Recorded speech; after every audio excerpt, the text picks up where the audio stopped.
Good day to you. God bless you. Say, welcome to the Shepherd's Chapel. Welcome to this family Bible study hour. We're ready to get back on our Father's Word, chapter 43, the great book of Genesis. In the beginning. How was it in the beginning? It's important that you know, because that's kind of the way it's going to be in the end. We had the tree of life in the beginning, and we're going to have the tree of life at the end. And there was a flood in Genesis, and there's going to be a flood, as it is written in Revelation chapter 12, a flood of lies from Satan in the great book of Revelation at the end. So one needs to be informed. Little Joseph, who God has singled out, sometimes God will do that to you, and you want to be able to handle that. And he has been sold by his own brothers into Egypt because God knew a famine was coming. And that famine is recorded in history as well as the Bible, from 1708 BC to 1700 BC. Right? I mean, time perfect for this. And that famine has hit, and all the visions that God showed little old Joseph of his brothers bowing to his sheaf, beginning to come to pass, because payday is here. Joseph has been made second in power in Egypt by Pharaoh himself. Even runs the second chariot. And here his own brothers come down to buy grain in Egypt, and they naturally didn't recognize him, and he kind of tricked them into telling their family, and he accused them of being spies. He talked rough to them.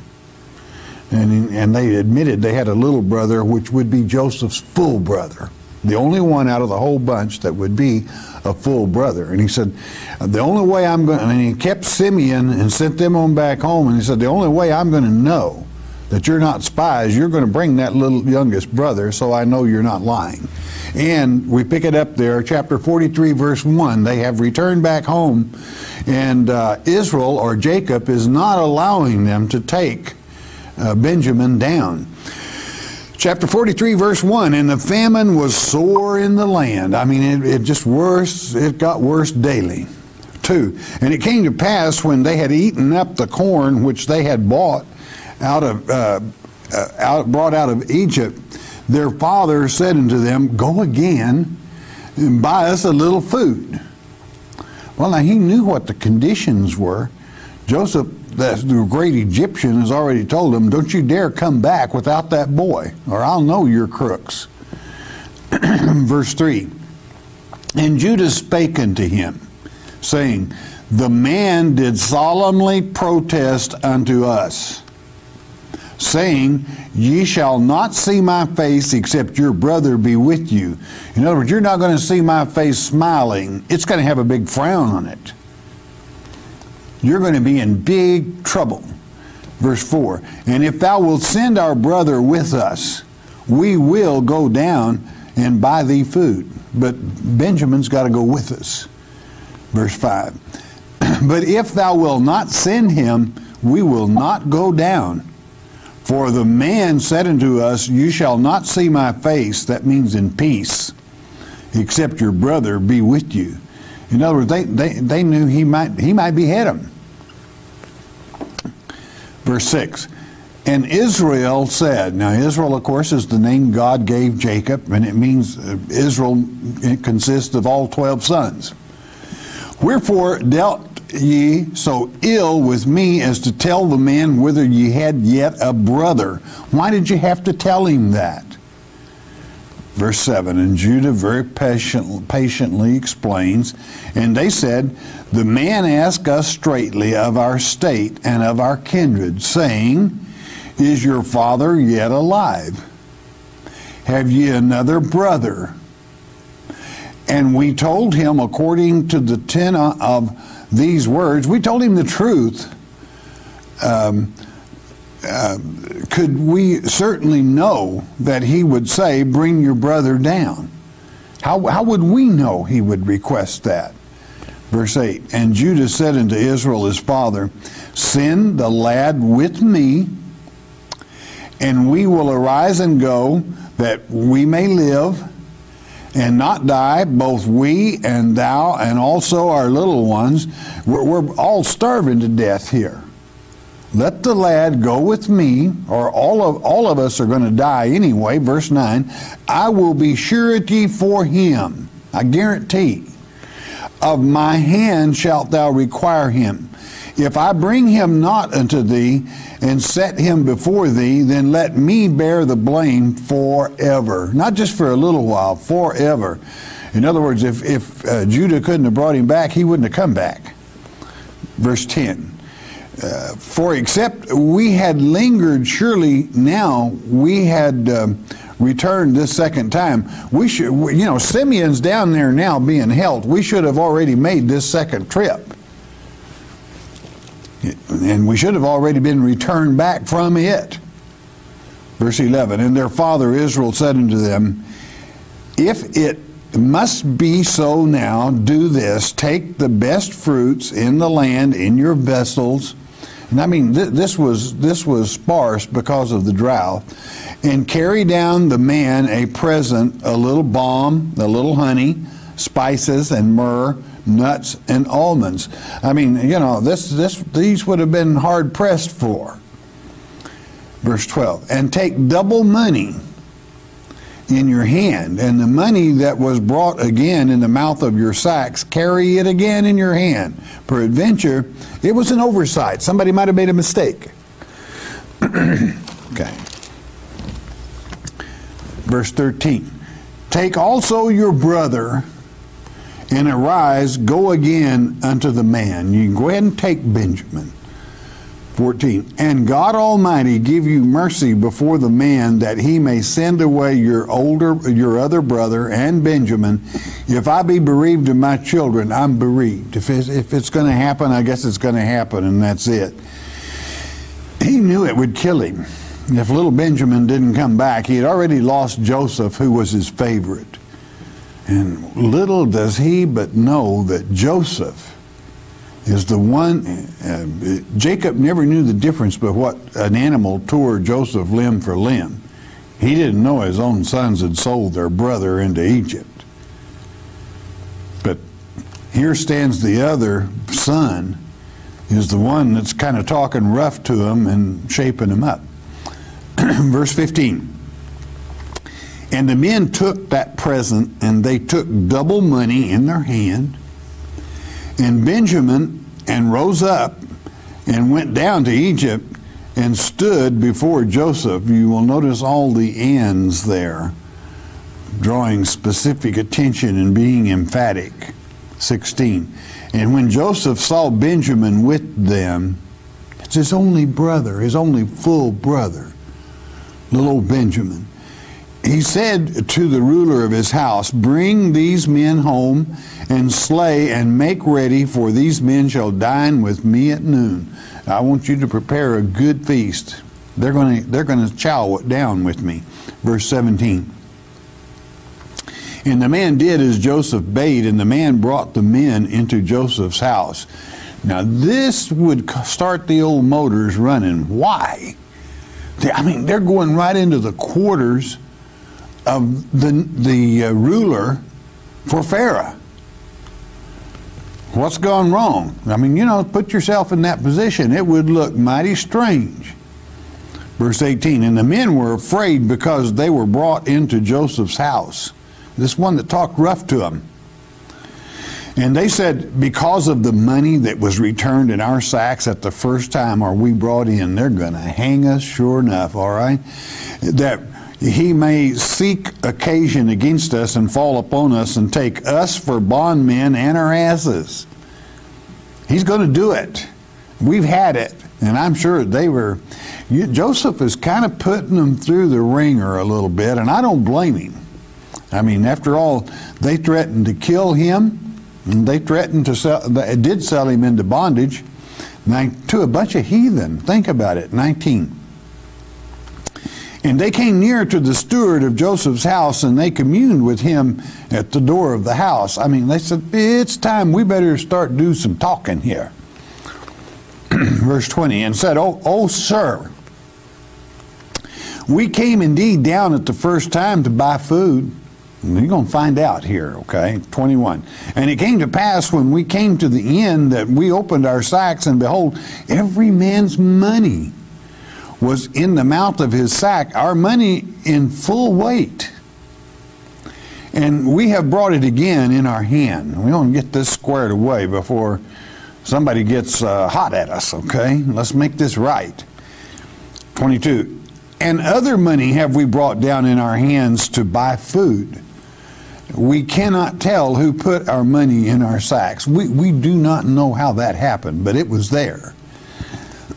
23. And he said, this is Joseph's servant, and he said, peace be to you, fear not, your God and the God of your father hath given you treasure in your sacks.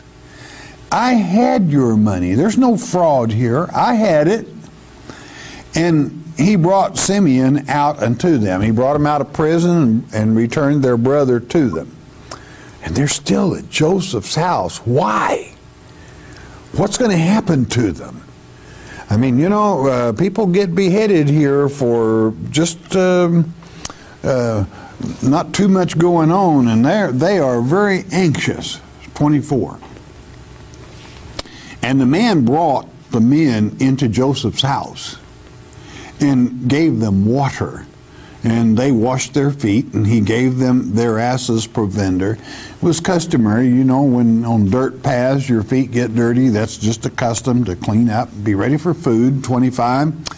And they made ready the present against Joseph came at noon, for they heard that they should eat bread there. They're going to have food there. They had no idea, no conception. Why? Why is this happening? 26. And when Joseph came home, they brought him the present which was in their hand into the house, and bowed themselves to him to the earth. And again, here is this vision given to little Joseph at 17 of his brothers, of his sheaf standing tall and all of his brothers bowing to him. That's what really got him. And here they're doing it. They don't even realize it's their brother. 27.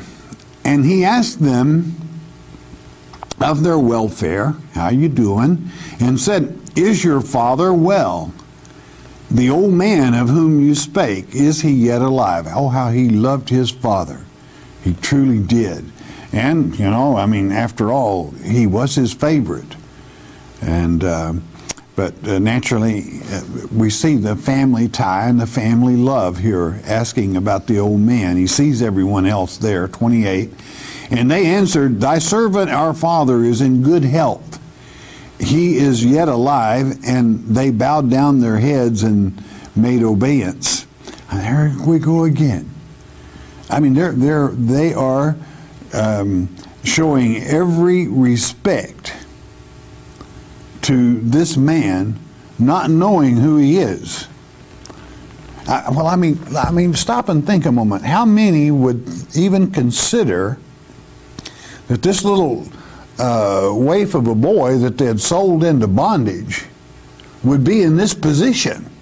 I mean, the boss of Egypt. It couldn't happen.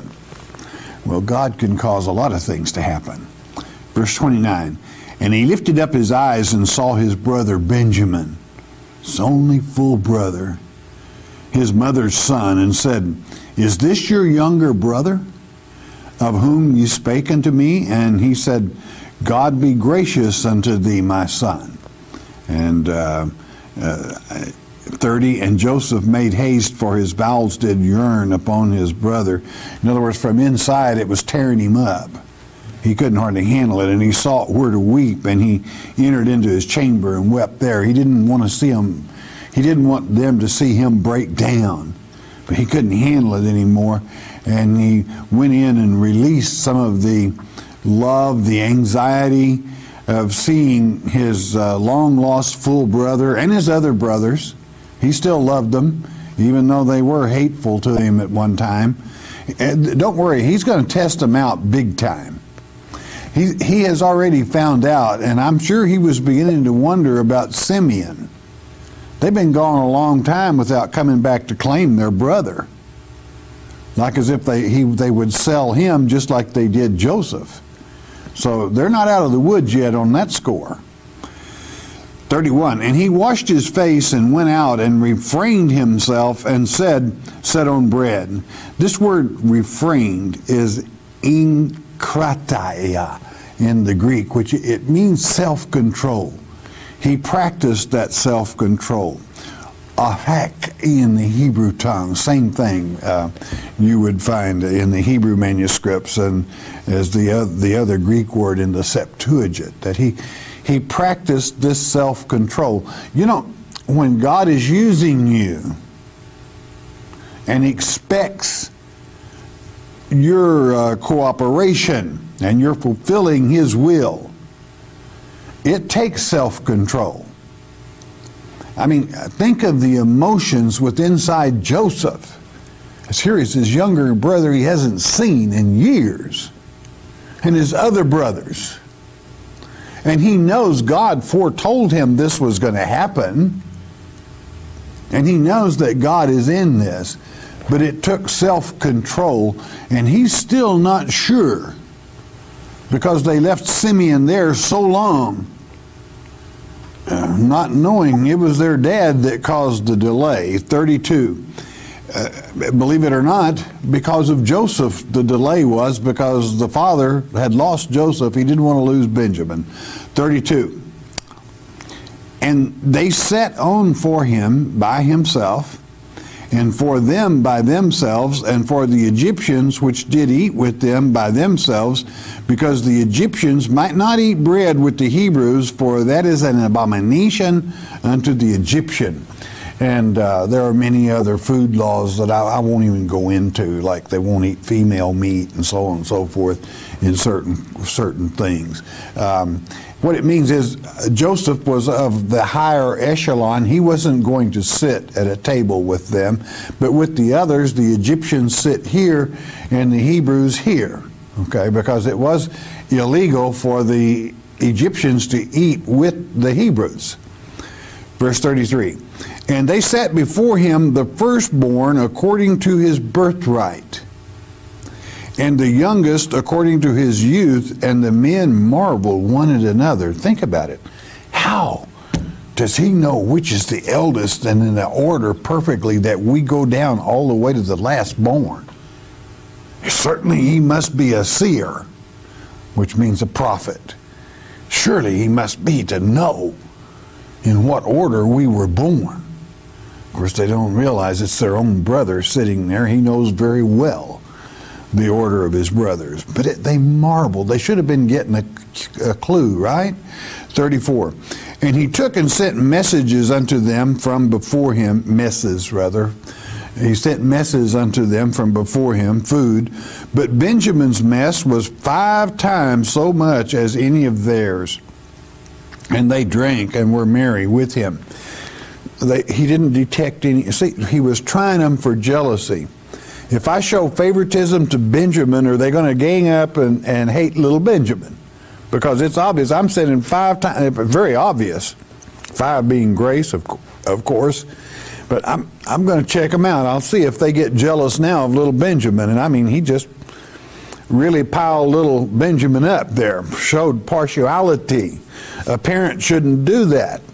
But that's the way he would find out if his brothers would be jealous of Benjamin, by Benjamin being favored through this, even at a time when I am sure that the stress level here is running all the way to the top of the top floor. Okay, I'm sure the stress is tremendous here with this group. But Joseph is on a fishing expedition to find out the emotions of his own brother as to his forgiving them, God's presence within it, and would they do it again? He wants to know, would they sell their little brother? Here goes, chapter 44, verse 1. And he commanded the steward of his house, saying, fill the men's sack with food, as much as they can carry. I mean, you give them a full load. And put every man's money in his sack's mouth, return the money again, 2, and put my cup, put my cup, the silver cup, that specific silver cup, in the sack's mouth of the youngest, and his corn money, and he did according to the word that Joseph had spoken. He's going to see if when he catches them and proves Benjamin a thief, if they will still sacrifice little Benjamin. You see, he's checking this out all the way because of what happened to him. He's testing his brothers, okay? So it's kind of testy time. Verse 3. As soon as the morning was light, the men were sent away, they and their asses, and when they were gone out of the city, and not yet far off, Joseph said unto his steward, Up, follow after the men, and when thou dost overtake them, say unto them, Wherefore have you rewarded evil for good? Why have you done me this way? Of course, he's got that silver cup, the main drinking cup of the so-called muckety duck, head boss, in little old Benjamin's sack.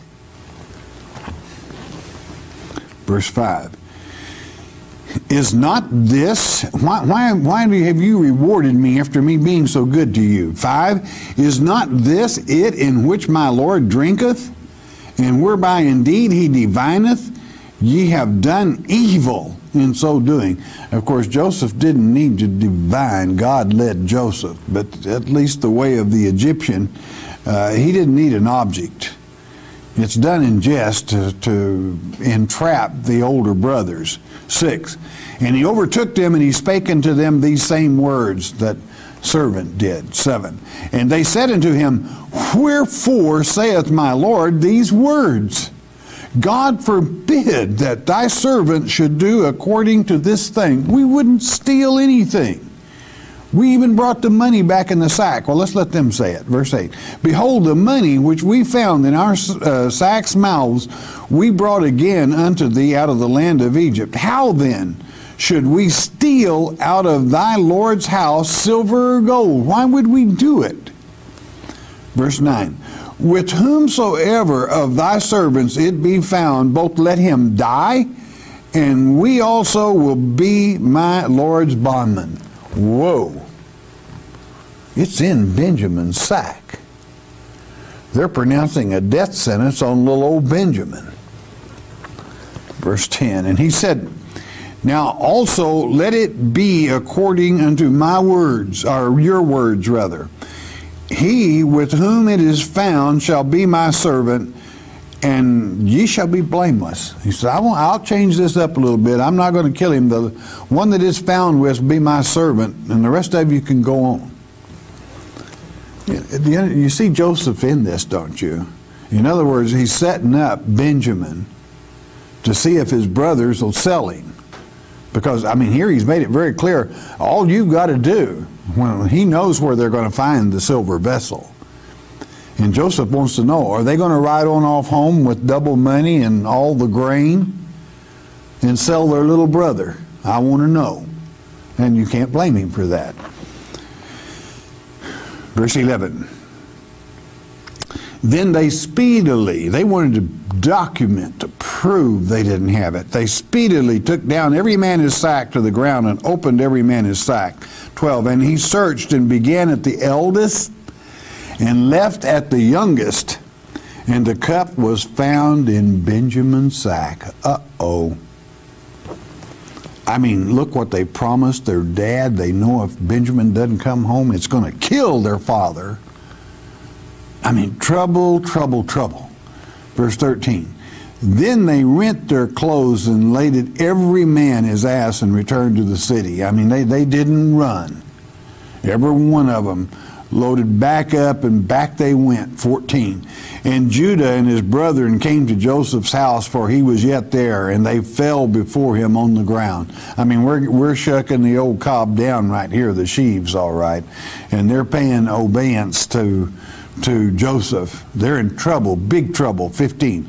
And Joseph said unto them, What deed is this that ye have done? What ye not that such a man as I can certainly divine? Don't you know I can tell you took it, and don't you know something else? I can divine your head right off your shoulders. And they knew that as well. 16. And Judah said, what shall we say unto my Lord? The old guilt comes back for having sold their brother originally. What shall we speak, or how shall we clear ourselves? God has found out the iniquity of thy servants, the sin of selling Joseph, in other words. Behold, we are my Lord's servants, both we and he also with whom the cup is found. 17, and he said, God forbid that I should do so, but the man in whose hand the cup is found, he shall be my servant. And as for you, get ye up in peace unto your father. Giving him a chance, a clean shot here. All you got to do is leave Benjamin and you're free to go. No hard feelings. Go home. The test of tests. 18, then Judah came near unto him and said, O my Lord, let thy servant, I pray thee, speak a word in my Lord's ears. And let not thine anger burn against thy servant, for thou art even as Pharaoh. I mean, Joseph is beginning to find out they're not going to sell Benjamin. Okay, that's what he wanted to know. 19. My Lord asked his servant, saying, have you a father or a brother? That's what you ask in the first trip. 20. And we said unto my Lord, we have a father, an old man, and a child of his old age, a little one, and his brother is dead. Whoa, that's Joseph. And Joseph is standing right there before him. And he's talking to Joseph. And he alone is left of his mother, and his father loveth him. He's all the old man's got left is this little Benjamin. 21. And thou saidest unto thy servants, bring him down unto me, that I may set mine eyes upon him. And 22. And we said unto my Lord, the lad cannot leave his father. And if he should leave his father would die. It would kill our father.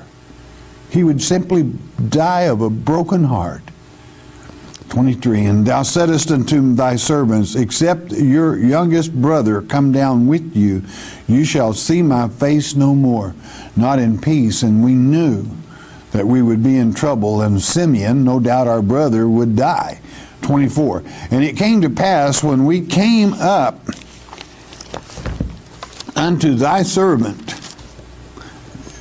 my father, we told him the words of my Lord. We told him what you said. 25. And our father said, go again and buy us a little food. 26. And he said, 26. And we said, we cannot go down if our youngest brother be with us, then will we go down. If we may not see the man's face, except our youngest brother be with us. There, that's we're not going to be able to do it. 27. And thy servant my father said unto us, ye know that my wife bare me 2 sons. And he's talking about his favorite. Okay. 28. And the one went out from me, and I said, surely he is torn in pieces. And I saw him not since. That was Joseph himself. 29. And if you take this also from me, little Benjamin, and mischief befall him, you shall bring down my gray hairs with sorrow to the grave. It will kill me. That's what he's saying. Verse 30. Now therefore, when I come to thy servant my father, and the lad be not with us, seeing that his life is bound up in the lad's life. I mean, if one life for a life. 31, it shall come to pass when he seeth that the lad is not with us, he will die, that he will die. And thy servant shall bring down the gray hairs of thy servant our father with sorrow to the grave. It will just kill him. Joseph's taking all this in, just letting them, he's stringing them out, but he's finding out what he wanted to know. 32. For thy servant became surety. This is Judah speaking, I became surety for the lad unto my father, saying, if I bring him not unto thee, then I shall bear the blame to my father forever. Joseph's not running. He's laying it out right like it is in the truth. 33, now therefore, I pray thee, let thy servant abide instead of the lad a bondman to my Lord, and let the lad go up with his brethren. In other words, it's obvious they're not going to sell Benjamin. That's what he wanted to know. That's what Joseph wanted to know. He knew this was God's will. He had enough self-control in serving God, but he still wanted to know what kind of men his half-brothers were. And he's found out. Judah, from whom the king line would come, stood up and faced it head on as a man should. Verse 34, for how shall I go up to my father, and the lad be not with me, lest peradventure I see the evil that shall come on my father. It just will break his heart. He will die right there if this child is not with the men that go back. So hold me. I will be your faithful servant forever, your bondman. But I was the surety. I guaranteed with my own life that this son would come home. Now, this is going to inform Joseph exactly what he wanted to know. And we'll pick it up in the next lecture. But I want you to know that some might say, well, Joseph was a little bit hard on them. No, he wasn't. He had to know for his own benefit, and I certainly do not blame him. Would they do little Benjamin exactly the way they had done him? Would they do that to their own father? I mean, they near broke their father's heart already. And he's proving them and testing them.